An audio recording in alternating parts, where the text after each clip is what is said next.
بسم اللہ الرحمن الرحیم ربنا اغفر لی ولوالدی وللمؤمنین یوم یقوم الحساب۔ صدق اللہ العظیم۔ درود پاک پڑھیے۔ الصلاۃ والسلام علیک یا رسول اللہ وعلی آلک واصحابک یا حبیب اللہ۔ سارے حضرات روشی پڑھیے۔ الصلاۃ والسلام یا سیدی یا نبی اللہ وعلی آلک واصحابک یا نور۔ حمد و صلاۃ کے بعد ہم حضرات سماعت کر رہے تھے کہ عزیز القدر بشارت صاحب کی والدہ کا یہ ختم علم ہے۔ میں ان کے جنازے پر ہی آنا چاہتا تھا، اس کے بعد بھی مجھے آنا چاہیے تھا چونکہ ان سے بڑا قریبی میرا تعلق ہے، پر اپنی صحت کی وجہ سے میں حاضر نہ ہو سکا۔ بہت دیر ہو گئی، یہ بھی تعزیت کے لیے ہی آنا تھا تو یہ کچھ اہتمام ساتھ ہو گیا۔ اللہ تعالیٰ مرحومہ کی بخشش فرمائے، ہم سب کے والدین پر اور ہم سب پر اللہ تعالیٰ رحمت کی نظر فرمائے۔ کسی کے لیے جب بندہ دعا کرتا ہے تو نام لیتا ہے کہ اللہ فلاں بن فلاں کی بخشش کرتا ہے، لیکن جب بندہ والدین کے لیے دعا کرتا ہے تو پھر نام نہیں لیتا، بلکہ قرآن پاک نے دعا یہ سکھائی ہے، والدین اگر چلے بھی گئے ہوں، قبروں میں بھی ہوں، تو پھر بھی دعا یہی ہے کہ ربنا اغفر لی ولوالدی، اے اللہ مجھے بھی بخش دے اور میرے ماں باپ کی بھی مغفرت فرما دے۔ یہ رشتے ٹوٹا نہیں کرتے، موت ان رشتوں کو توڑتی نہیں۔ جس طرح ماں باپ کے ساتھ زندگی میں رشتہ موجود تھا، اسی طرح ان کے انتقال کے بعد بھی ان سے رشتہ بندے کا موجود رہتا ہے۔ اعلیٰ حضرت فاضل بریلوی رحمۃ اللہ علیہ نے 12 حقوق کم و بیش ایسے بیان کیے ہیں جو ماں باپ کے انتقال کے بعد بھی اولاد کے ذمہ رہتے ہیں۔ ہم بہت ساری روایتی چیزوں کے قائل ہیں، اور میں یہ سمجھتا ہوں کہ بہت سارے لوگ ایسے ہیں جو بڑا کچھ جاننے کے باوجود، سمجھنے کے باوجود، شعور رکھنے کے باوجود اپنے شعور کے مطابق فیصلہ نہیں کرتے، بلکہ زمانے کے رواج کے مطابق فیصلہ کرتے ہیں۔ فہم و فراست کی، عقل و دانش کی ساری ان کی آنکھیں کھل جاتی ہیں، پر پھر بھی وہ دیکھتے ہیں کہ سوسائٹی کدھر جا رہی ہے، معاشرہ کیا کہتا ہے، لوگ اس معاملے میں کیا کرتے ہیں، لہٰذا مجھے بھی وہی کرنا ہے۔ یہ رشتہ بھی موجود ہے اور اس رشتے کے حقوق بھی موجود ہیں۔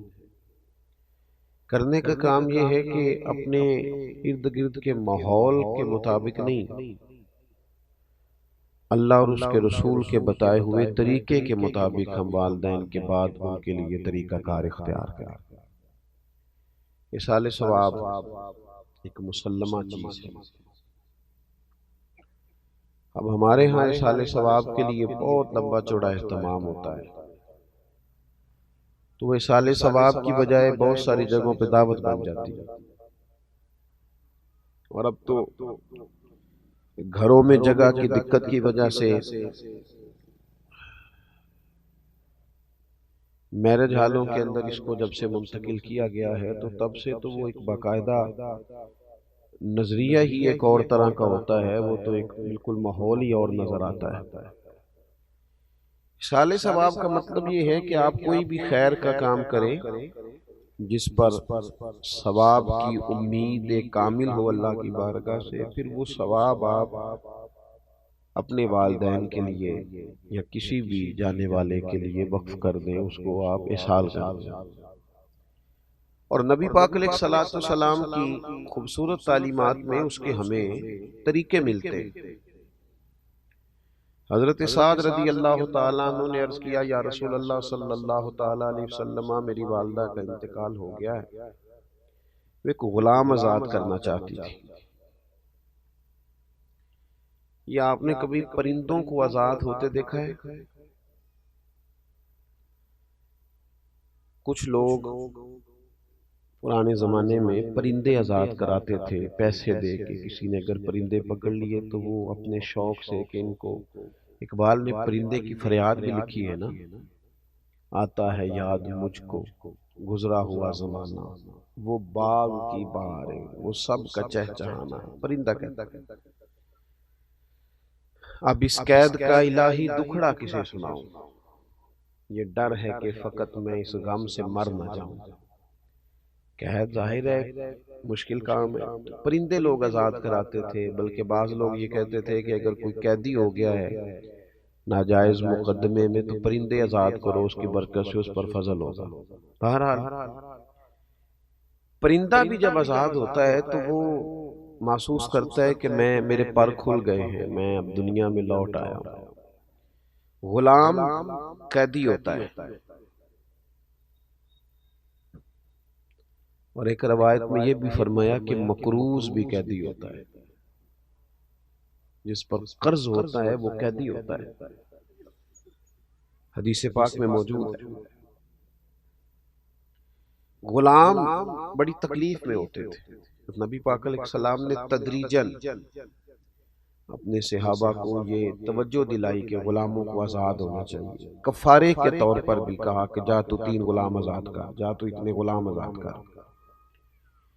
تو حضرت سعد نے عرض کی کہ والدہ انتقال کر گئی، ایک کو ذرا کم ہو جائے، والدہ چلی گئی ہیں، وہ ایک غلام آزاد کرنا چاہتی تھی، ایک شخص کو آزادی دینا چاہتی تھی، اپنے پیسے، یعنی خریدا جاتا تھا غلام کو، تو وہ جس نے خریدا ہے اس کو پیسے دے کے اس کو آزاد کرنا چاہتی تھی۔ تو یا رسول اللہ صلی اللہ علیہ وسلم، اگر میں اپنی اماں کی طرف سے وہ غلام آزاد کر دوں تو میری ماں کو اس کا اجر ہوگا؟ تو نبی پاک علیہ السلام نے فرمایا تو غلام آزاد کر، اللہ تیری ماں کو اس کا اجر عطا کرے گا۔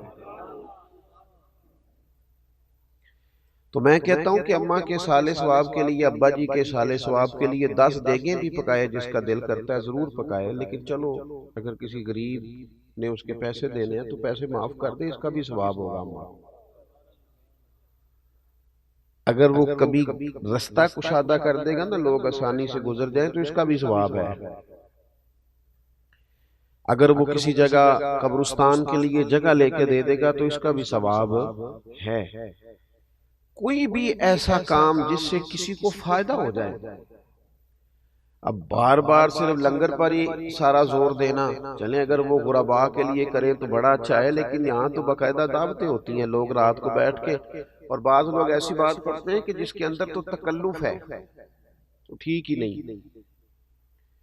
یعنی سارے بھائی رات کو بیٹھ کے اگر یہ بات کہیں کہ اگر ہم نے اچھا ختم نہ دلایا تو خاندان باتیں کرے گا، تو اس کا ثواب ہوگا؟ یہ تو اللہ کی رضا کے لیے نہیں ہے، تو خاندان کو دکھانے کے لیے۔ تو بہترین طریقہ اختیار کیا جائے اصالہ ثواب کا، بہترین، جس چیز کی حاجت ہو، جس چیز کی ضرورت ہو۔ ہمارے ہاں جناب وہی ساری دعوتیں، وہی سارے مرحلے، وہی میں نے کہا شروع میں کہ ہمارے شعور کی آنکھیں کھل جاتی ہیں، پر فیصلہ ہم برادری کے اصول پر کرتے ہیں، پتہ ہمیں ہوتا ہے پر چلتے قبیلے کے طریقے کے مطابق ہے، اس سے باہر نکلیں۔ حضرت ابوبکر صدیق رضی اللہ تعالیٰ عنہ کی زندگی کے بارے میں میں ایک بات اپنے دوستوں سے کہا کرتا ہوں، میں کہتا ہوں کہ عرب کے بہت سارے لوگوں کے شعور کی آنکھیں کھل گئی تھیں۔ ابو جہل بھی کہتا تھا سچے رسول ہیں، کہتا تھا کہ نہیں کہتا تھا؟ ابو لہب بھی کہتا تھا سچے ہیں۔ شعور کی آنکھیں کھل گئی تھیں، ضمیر کی نہیں کھولتے تھے۔ حضرت صدیق اکبر کا کمال یہ ہے کہ شعور کی کھلی تو انہوں نے ضمیر کی بھی فوراً ہی کھولی، فوراً کلمہ پڑھا، ارد گرد کا ماحول نہیں دیکھا۔ ہمارے ہاں تو مصیبت ہے، سیانا بیانا حاجی بندہ، نیک آدمی، وہ شادی بیاہ کے موقع پر اپنے بچوں کو غیر شرعی رسومات سے روک نہیں پاتا، کھڑے ہی نہیں ہوتے اللہ رسول کی رضا کے لیے، اللہ رسول کے لیے سٹینڈ ہی نہیں لیتے، باقی سب جگہ لے لیتے ہیں۔ تو ایک تو اصال ثواب کا طریقہ بہترین اختیار کریں، ایک کو میں نے کہا تھا ذرا کم ہو جائے تو آپ کا شکریہ۔ دوسری بات یہ ہے کہ والدین کے جانے کے بعد ان کے اعزا و اقربا سے، ان کے دوست احباب سے اچھا سلوک کیا جائے۔ جب ماں باپ سے رشتہ مرنے کے بعد نہیں ٹوٹتا تو چچا جان سے کیسے ٹوٹ گیا، ماموں سے کیسے ٹوٹ گیا، خالاؤں اور پھوپھیوں سے کیسے ٹوٹ گیا۔ ان کے رشتہ داروں سے اور ان کے دوستوں سے اچھا سلوک کیا جائے۔ ہمارا یہ مسئلہ بن گیا ہے کہ ہم سمجھتے ہیں کہ ایک بندہ چلا گیا ہے تو اب اس کے پیچھے سارے رشتے رخصت ہو گئے، یہ درست نہیں ہے۔ کوشش کریں کہ ان رشتوں کو لے کے چلیں۔ حضرت ابو بردہ رضی اللہ تعالیٰ عنہ سے حضرت عبداللہ ابن عمر ملنے آئے۔ جناب عبداللہ ابن عمر بڑے مصروف آدمی تھے، صحابہ کرام علیہم رضوان میں سے حج کے سب سے زیادہ مسائل حضرت عبداللہ ابن عمر جانتے تھے، تو ایک بڑی تعداد ان ویسے بھی فتویٰ دیتے تھے صحابہ میں سے، اور ان کے گرد ایک بڑی تعداد لوگوں کی رہتی تھی۔ تو حضرت ابو بردہ سے جب وہ ملنے گئے تو وہ بڑے حیران ہوئے کہ آپ ایک مصروف آدمی ہیں، میرے پاس کیسے آ گئے؟ تو فرمانے لگے اس لیے آیا ہوں کہ آپ کے والد میرے والد جناب عمر کے دوست تھے۔ کوئی نہیں سمجھ آئی آپ کو میں نے کیا کہا؟ اپنے یار دو ملن نہیں آیا، اپنی یاری نہیں پگتان آیا، ابا جی دی یاری نبیڑن آیا، والد صاحب کی اس دوستی کو نبھانے آیا۔ آپ کے والد میرے والد کے دوست تھے، اور فرمانے لگے میں نے نبی پاک علیہ السلام سے سنا ہے کہ جو والدین کے انتقال کے بعد قبر میں بھی ان سے اچھا سلوک کرنا چاہے وہ ان کے دوستوں سے اچھا سلوک کرے، ان کے رشتوں کو لے کے چلے، اس تعلق کو نبھائیں۔ ہمارے ہاں لوگوں کا یہ رویہ ہو جاتا ہے کہ میری اماں جی گئی تو میرے ننیال والے گئے، ابا جی گئے تو میرے ددیال والے گئے، ان رشتوں کو نبھایا جائے۔ تیسری بات، بس اسی پر میں نے گفتگو کو ختم کر دینا ہے، وہ ہے دعائے بخشش، دعائے مغفرت۔ صوفیہ کرام فرماتے ہیں یہ جو اللہ تعالیٰ نے ہمیں کہا ہے نا کہ تم مجھ سے دعا کرو تو میں تمہاری دعا پر کسی بندے کی بخشش کر دوں گا، تم دعا مانگو، تو فرماتے ہیں یہ بہت بڑی عزت دی ہے اللہ نے ہمیں۔ کسی جگہ بھی ہر آدمی کی سفارش نہیں سنی جاتی، لیکن مالک کہتا ہے تم مجھ سے کہو میں معاف کر دوں گا۔ 40 بندے جنازہ پڑھ دیں، 3 صفحے جنازہ پڑھ دیں، 3 بندے جنازہ پڑھ دیں، ہے نا حدیث پاک میں سارا کچھ، تم آؤ آ کے کھڑے ہو جاؤ، اس کی بخشش کی دعا کرو میں معاف کر دوں گا، تو کہتے ہیں یہ تو اللہ نے ہمیں عزت دی، ورنہ ہم اور رب کی بارگاہ تو چھوٹی سی جگہ بندہ سفارش کرے تو قبول نہیں ہوتی، اور مالک کہتا ہے تم کہو نا میں معاف کر دوں گا۔ اور ہم کیا کرتے ہیں؟ آپ کبھی ڈاکٹروں کے پاس ان بچوں کو دیکھیں جو دوائیوں کے سیل مین بن کے آتے ہیں، میڈیکل ریپس، کبھی دیکھیے گا، مجھے موقع ملا دیکھنے کا۔ وہ جب آتے ہیں نا تو وہ بالکل لباس عمدہ ان کے حساب سے، اور وہ جچی تلی بات کریں گے، اور 1 منٹ 1 سیکنڈ کے لیے بھی کوئی اضافی جملہ نہیں بولیں گے، انہوں نے قائل کرنا ہے۔ کسی بھی آفیسر کے پاس آپ جب جاتے ہیں اپنا کیس لے کر، کسی بھی جگہ آپ نے فارورڈ کرنا ہے تو بڑی جچی تلی باتیں، خاص چیزیں، اہم معاملات، لیکن دعا کے لیے جب اللہ کی بارگاہ میں حاضر ہوتے ہیں، دعا کرو جی، دعا کرو جی، فوت کی ہو گئی تو اگر پوچھا جائے کہ بھلا آپ نے کیا دعا کی ہے،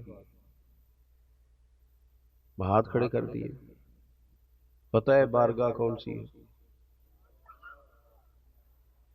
وہ دیکھیں نا۔ اور پھر جب بندہ دنیا میں کسی بندے کو بھی اپنے حق میں قائل کرتا ہے تو اس کا کوئی طریقہ ہوتا ہے قائل کرنے کا، وہ بڑے درد سے کہتا ہے کہ آپ کی مہربانی جی، بڑے ضرورت مند ہیں، آپ سے بڑا پیار ہے، آپ بڑے اچھے ہیں، آپ اگر مہربانی آپ نے اپنے حق میں قائل کرنا ہے نا، تو اللہ کی رحمت کو جب بندے نے منانا ہو اور پھر وہ بے توجہی سے دعا کرے، رٹے رٹائے جملے، رٹی رٹائی باتیں، وہ یار کسی کو بھی کسی نے منانا ہو تو کوئی طریقہ ہے، اور پھر مالک کریم کی بارگاہ کو راضی کرنا ہو۔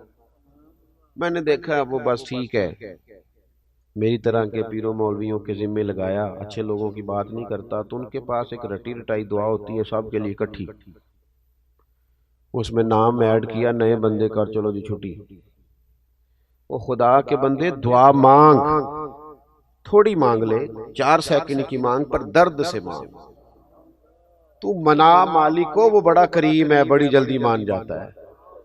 تو حاضری دے ذرا، تیرا مطلب تیری باڈی لینگویج بتائے کہ تو اسے منانے آیا ہے، تیرے لہجے کا حسن، تیرے لفظوں کی جولانی، تیرے انداز کا عجز، تیری انکساری، تیرا اس کی بارگاہ میں حاضری کا انداز، تو اسے منا رہا ہے، پتہ چلے۔ لیکن وہ جناب کیا بتائیں، میں دیکھتا ہوں لوگوں کو دعا کرتے، پھوڑی پہ بیٹھے ہیں، دعا مانگی جا رہی ہے، اخبار بھی پڑھ رہے ہیں، سیاسی تبصرے بھی کر رہے ہیں، دعا بھی مانگ رہے ہیں، اور پھر اس کے بعد کہانیاں بھی رات کو سنائی جاتی ہیں، بڑے تعلقات نے جی، اللہ کا فضل ہے، جی 15 دن ہو گئے ہیں بیٹھے، لوگ آئی جا رہے ہیں۔ بھئی وہی آنا جانا تو کوئی کمال نہیں ہے، آپ تو کسی کی دعا کے لیے بیٹھے ہیں، یہ بتائیں کہ آپ نے کس درد سے مانگا۔ آپ کو پتہ ہے حضور نے فرمایا قبر میں جو بندہ ہے وہ اس طرح ہے جس طرح کوئی دریا میں ڈوبنے والا۔ اس بات کی شدت کو ملاحظہ کریں، وہ اس طرح ہے جس طرح دریا میں کوئی ڈوب رہا ہوتا ہے۔ حضور فرماتے ہیں وہ انتظار کرتا ہے کہ کوئی میرے لیے دعا کر دے، بھائی کر دے، بیٹا کر دے، ماں کر دے، رشتہ دار کر دے، کوئی کر دے، وہ منتظر ہے کہ کوئی میرے لیے دعا کرے۔ تو وہ تو دریا میں ڈوب رہا ہے، آزمائش میں ہے، اور یہاں جناب موقع ملنے کے باوجود دعا نہیں ہو رہی۔ خوب دعا کی جائے، درد سے دعا کی جائے، جانے والے کے لیے اللہ کی بارگاہ میں عرض کیا جائے، کوشش کی جائے۔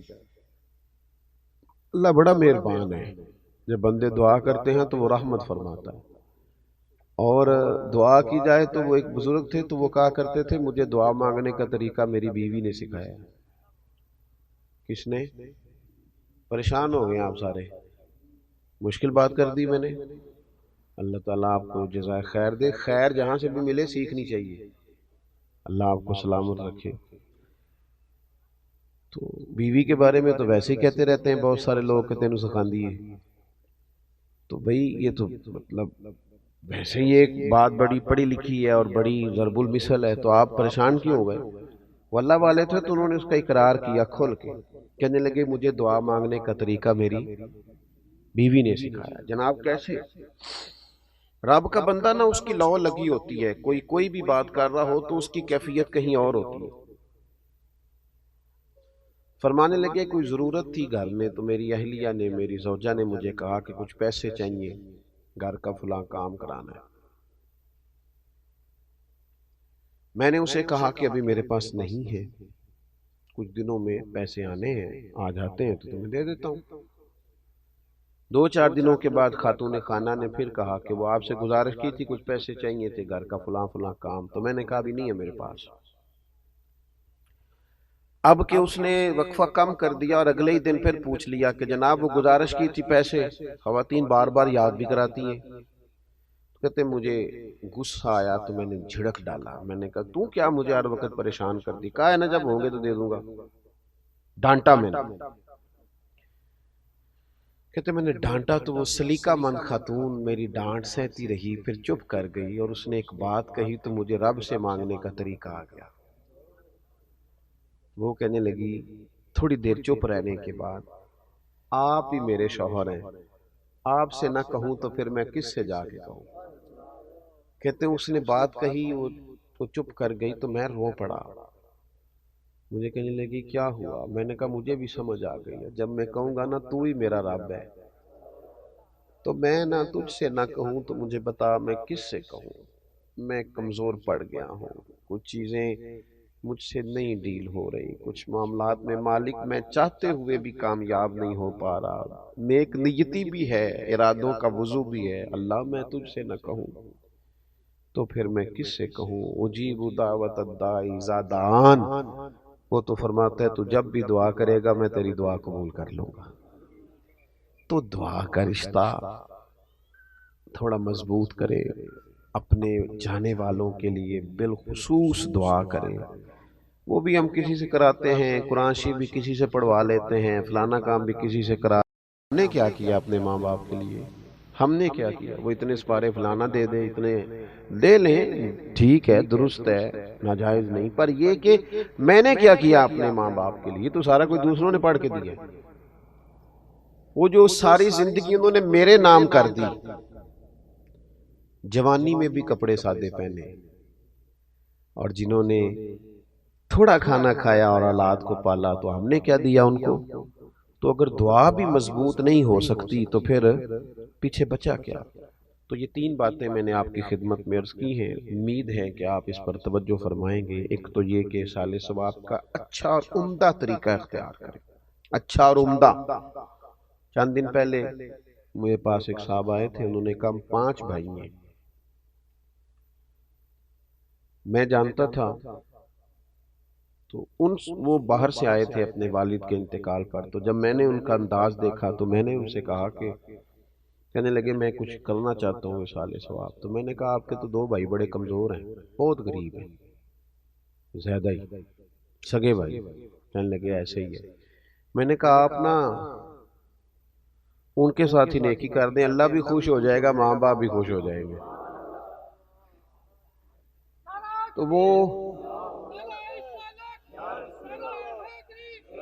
تو وہ مجھے کہنے لگے کہ مطلب یہ، میں نے انہیں کہا کہ یہ حوالہ میں آپ کو دکھاتا ہوں کہ حضرت ابو طلحہ رضی اللہ تعالیٰ عنہ نے جب اپنا باغ پیش کرنا چاہا تھا تو نبی پاک نے کہا تھا اپنے رشتہ داروں میں ہی بانٹ دیں، تو گھر میں بھی نیکی کریں گے تو اس سے بھی اجر ہوگا، تو اچھا اصال ثواب کریں۔ اور دوسرا، والدین کے جو رشتے ہیں، جو ان کی دوستیاں ہیں، ان کو نبھانے کی کوشش کرو۔ تیسرا، دعا ذرا ذوق والی، ذرا درد والی، ذرا مزے والی۔ میں تو کہتا ہوں ہر کام میں لطف لے کے نا، ہمارے ہاں محفلیں ہوتی ہیں، جلسے ہوتے ہیں، کچھ بھی، جب تک آپ اس میں پورے ذوق میں نہیں نا، پورے لطف میں نہیں، وہ بھی نا، دین کی چیزیں بھی بعض اوقات دنیا محسوس ہوتی، وہ جب تک آپ پر طاری ہوگی تو آپ کو مزہ دے گی، روحانی طور پر مضبوطی آئے گی۔ اللہ کی بارگاہ میں دعا ہے اللہ مرحومہ کی بخشش فرمائے، ہمارے حال پہ رحم فرمائے۔ قاری فیاض صاحب ختم۔ الحمدللہ رب العالمین والصلاة والسلام علی سید الانبیاء والمرسلین، ربنا آتنا فی الدنیا حسنۃ وفی الآخرۃ حسنۃ وقنا عذاب النار۔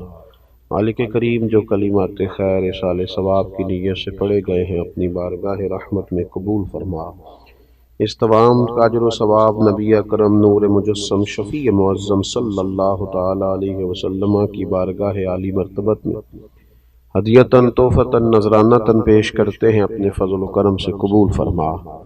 حضور سید عالم علیہ السلام کا وسیلہ پاک تمام انبیاء کرام علیہم السلام، صحابہ کرام علیہم رضوان، اہل بیت اطہار علیہم رضوان، تابعین، تبع تابعین، علماء، محدثین، مفسرین، ائمہ مجتہدین، سلاسل طریقت کے تمام بزرگان دین کی بارگاہوں میں پیش ہے، اللہ قبول فرما۔